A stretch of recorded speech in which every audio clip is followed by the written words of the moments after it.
Good morning. As you can see, I am filming alone today.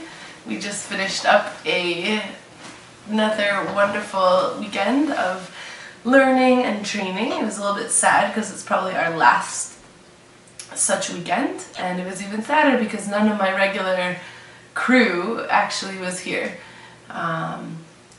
They couldn't make it, which was too bad because it was their last opportunity. But even so, I managed to find some people who were so dedicated that they wanted to come and learn some stuff, and they were able to come out and be my partners for the whole weekend. What was I saying? Oh, we had a great time.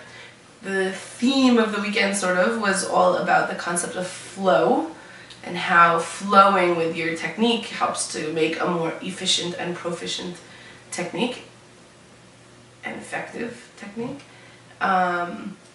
So we did this in a whole variety of ways.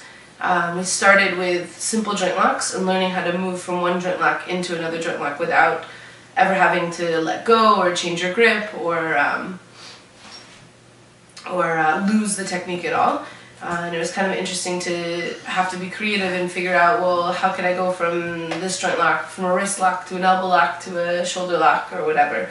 But it creates a much more seamless series of techniques. Then we did that with the same thing, but with our opponent also doing joint locks against us, so trading joint locks back and forth. And you really had to figure out, well, what makes the most sense? And if they're going to do this to me, well, then what would I do in order to get into this position, to so on and so forth. So it was a totally different way of thinking about technique. And what made it even more challenging was the idea was to end the series in the same way that it started, so that the pattern could be repeated back and forth indefinitely.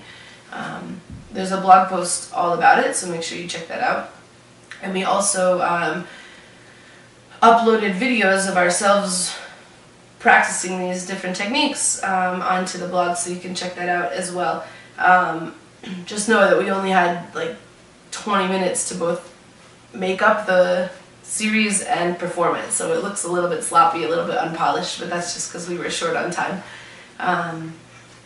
But it was a great exercise in thinking creatively and trying to imagine the end result before you got there. So you always had to think one step ahead, which is a great tool to have as a martial artist. So I hope you take a chance and check that out on our blog. And alright, so thanks, and we'll see you soon.